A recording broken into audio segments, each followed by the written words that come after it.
I don't believe anybody can convert anybody. Seriously. I don't believe that. I think that is a wrong conception, because faith is a matter of individual choice. నేను రాముడిని పూజిస్తానా, వెంకటేశ్వర స్వామిని పూజిస్తానా, క్రైస్తుని Jesus క్రైస్తుని పూజిస్తానా, లేకపోతే అల్లాని పూజిస్తానా అనేది is completely my choice, personal choice. నేను పలానా వ్యక్తి వచ్చి నన్ను మతం మార్చాడు అంటే నన్ను మీరు అవమానించినట్లే. అంటే నాకు వ్యక్తిత్వం లేదా, నేను మనిషిని కాదా, నేను ఆలోచించలేనా, నాకు ఒక స్పృహ లేదా?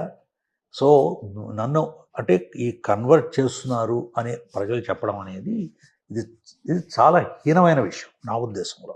ఎందుకంటే I don't believe anybody can be converted by anybody. It's a choice people make. Choice, why do they make choices? Maybe దాంట్లో నాకు ఎక్కువ స్పిరిచువాలిటీ ఉండొచ్చు, పీస్ ఉండొచ్చు, నమ్మకం ఉండొచ్చు, ఫెయిత్ ఉండొచ్చు, నాలో మార్పు రావచ్చు. So it is an individual choice.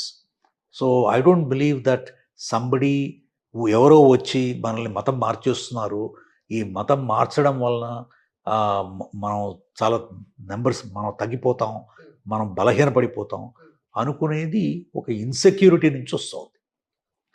Because we are insecure, we are saying that మిగిలిన ఇప్పుడు రెండు సమస్యలు. ఒకటి ఏమిటంటే హిందూ మతంలో ఎందుకు ఈ యాంగ్జైటీ ఉంది, ఎందుకు హిందువులు భయపడుతున్నారు అంటే ముఖ్యంగా ఉన్నత కులాల వాళ్ళు ఎందుకు భయపడుతున్నారు, ఈ విధంగా మతం మార్చిపోతున్నారు అనేది.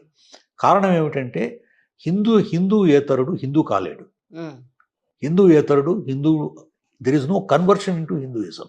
Either you are born Hindu or you are not a Hindu. నేను I may pray to Ram